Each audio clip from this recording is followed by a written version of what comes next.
बिस्मिल्लाहिर्रहमानिर्रहीम अस्सलाम वालेकुम नाज़रीन, मैं जवाद यूसुफ हूँ और आप सबको अपने ऑफिशियल चैनल में खुशामदीद कहता हूँ। वही हुआ जिसका डर था।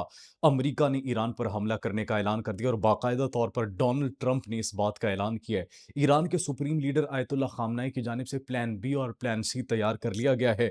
अमेरिका की जानिब से प्लान बी और प्लान सी को कोप अप करने के लिए तैयारियां मुकम्मल कर ली गई हैं। कतर में अमेरिका की एयरबेस पर बड़े पैमाने पर तब्दीलियां देखी गई हैं, वहां पर मिलिट्री की मूवमेंट्स की गई हैं। कतर एयरबेस पर मूवमेंट्स क्यों की जा रही है? अमेरिका ने क्यूबा और ग्रीनलैंड पर हमला करने की भी बात की थी डोनाल्ड ट्रंप ने, तो अब ग्रीनलैंड और क्यूबा की जानिब से भी रिस्पॉन्स सामने आ चुका है। ईरान पर हमला करने के लिए डोनाल्ड ट्रंप ने तो कह दिया, लेकिन रूस और चीन ने ईरान के साथ खड़े होने का फैसला किया है।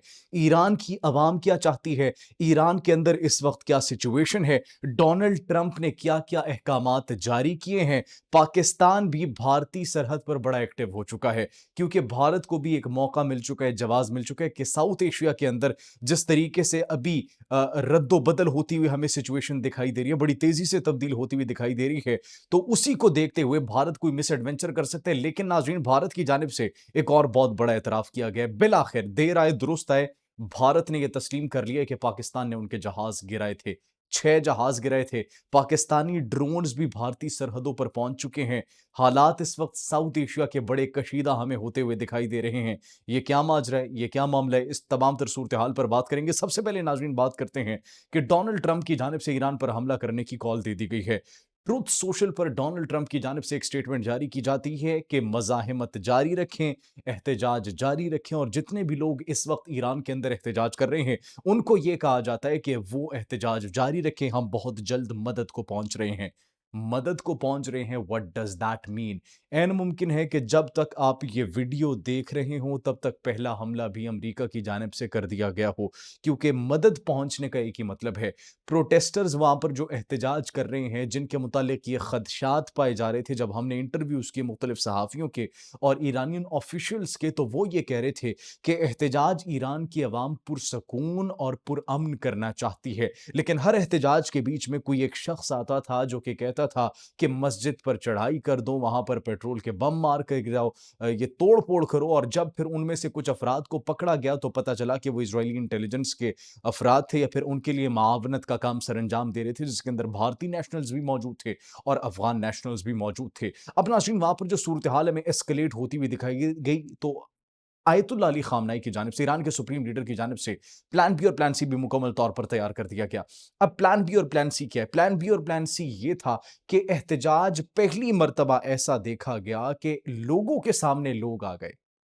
लोग जो वहां पर निकले हुए थे, जिनके मुताल्लिक ये कहा जा रहा था कि ये प्रोपेगंडे के तहत, ये महज किसी के पैसों पर या किसी को खुश करने के लिए सड़कों पर निकले हैं।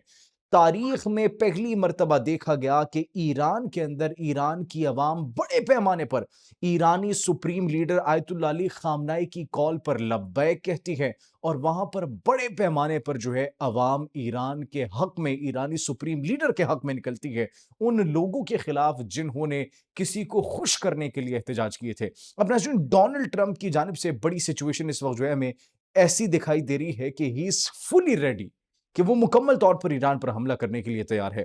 ये जो अभी स्टेटमेंट जारी की गई डोनाल्ड ट्रंप की जानिब से, इससे पहले क्या किया गया? इससे पहले पेंटागन की जानिब से ब्रीफिंग दी गई थी डोनाल्ड ट्रंप को, और ब्रीफिंग दी गई थी कि ईरान के ऊपर किस तरीके से हमला किया जा सकता है। उससे पहले डोनाल्ड ट्रंप ने यह कहा था कि हम ईरान के ऊपर फौजी कार्रवाई का इरादा रखते हैं, ऑप्शन हमारे पास वो भी मौजूद है।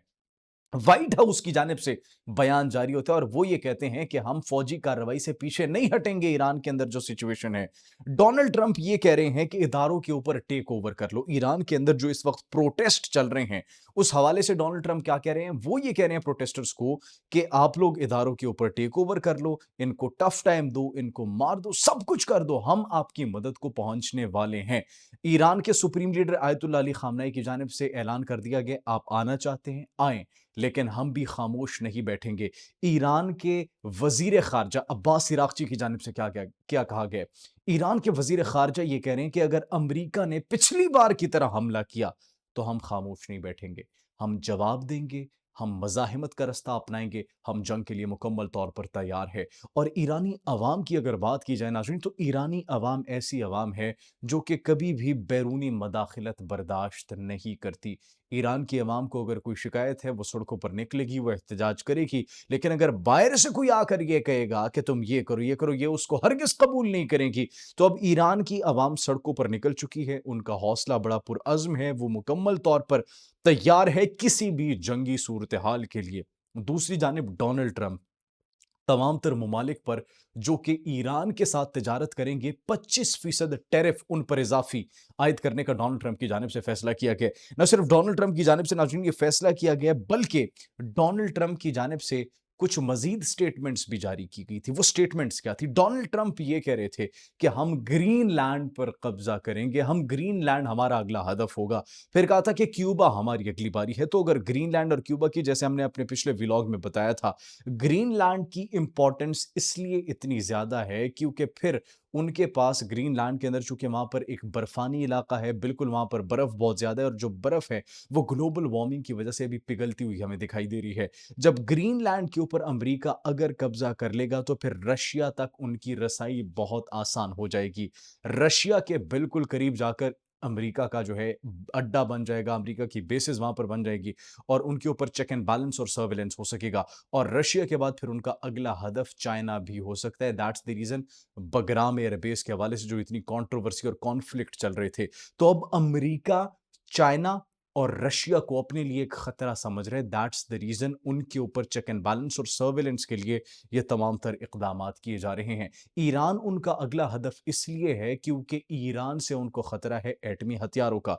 अगर ईरान ने एटमी हथियार हासिल कर लिए, अगर उन्होंने एक कामयाब तजुर्बा एटमी कर लिया, जो कि हमने आपको अपने पिछले व्लॉग्स में बताया था कि देयर आर चांसेस कि आने वाले चंद हफ्तों या फिर महीनों के अंदर ईरान ऐसा कोई सरप्राइज दे, क्योंकि नाज़रीन इसराइल के पास इस वक्त वो हथियार मौजूद है। इसराइल के बाद नाज़रीन अब इसराइल ने जब 12 दिन की जंग हुई थी, उसमें हमला किया था, तो एक जानिब एटमी हथियार मौजूद थे, दूसरी जानिब एटमी हथियार मौजूद नहीं थे।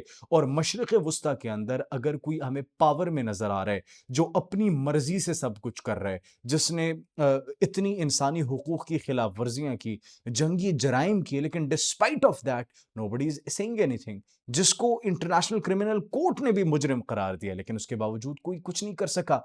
कोई मुल्क उसको जो है वो हिरासत में लेने को तैयार नहीं। वो ओपनली अमेरिका जाते हैं, उनसे मुलाकात करते हैं, यूएई जाते हैं, और बहुत से लीडरान उनकी मावनत कर रहे हैं। तो ये पावर इम्बैलेंस जो इस वक्त दिखाई दे रही है, फिर पावर बैलेंस हो जाएगी। अगर ईरान ने एटमी हथियारों के कामयाब तजर्बे कर लिए, तो फिर दो एटमी हथियारें आपस में जब एक दूसरे से आमने सामने मुकाबला करने के लिए आएंगी, तो फिर कोई भी दुनिया का तीसरा मुल्क उन दोनों को आमने सामने आने नहीं देगा। Why? Because if a nuclear war happens, it has consequences far beyond the borders. जब दो एटमी जोहरी हथियार एक दूसरे का मुकाबला करते हैं, तो फिर उन दोनों ममालिक के दरमियान ये जंग नहीं होती, बल्कि इसमें बहुत सारे ममालिक जंग की लपेट में आ जाते हैं। That's the reason Donald Trump ने पाकिस्तान और भारत की जब जंग हुई थी, तो अमेरिका ने उसमें फिर सालसी का किरदार अदा किया था भारत के कहने पर। भारत के लिए कुछ बुरी खबरें हैं। भारत के आर्मी चीफ ने बिलाखिर एतराफ कर लिया इस बात का कि भारत के तैयारे गिरे थे, 6 तैयारे गिरे थे। देर है दुरुस्त है, हम तो काफ़ी देर से कह रहे थे।